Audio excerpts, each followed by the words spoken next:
اچھا آگے سنیں، یہ آپ کے بڑے کاظمی صاحب ہیں، ان کی کتاب ہے اندھیروں سے اجالے تک، اس کے صفحہ نمبر 15 سے پڑھ رہا ہوں۔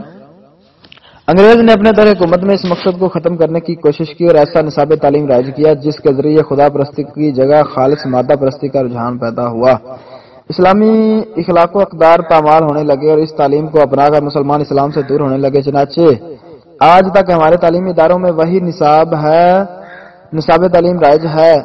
اگر کسی وقت کچھ تبدیلی ہوئی بھی تو برائے نام وہی لادینی نظریات اور ملحدانہ رجحانات پھیلتے جا رہے ہیں۔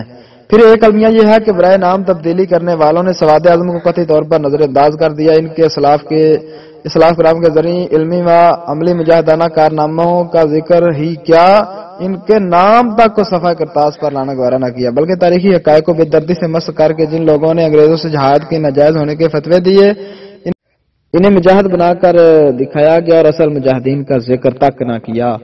تو جناب یہ دیکھیں کہ کاظمی صاحب وہ بھی یہی بات کہہ رہے ہیں کہ یہ تعلیم جو ہے نا اسلام کے خلاف اور مسلمانوں کو تاریخ کو مسخ کرنا یہ انہی انگریزوں کا کام، اور انہوں نے ہی اس تعلیم کو مطلب کہ اس تعلیم کی اشاعت کی اور مسلمانوں کے خلاف یہ فقط ایک سازش ہی ہے۔ تو جناب اگر آج آپ اس تعلیم کو اپنے مدارس میں شامل کر کے کہیں کہ ہم ترقی کر رہے ہیں تو پھر یہ آپ کا دھوکہ ہے۔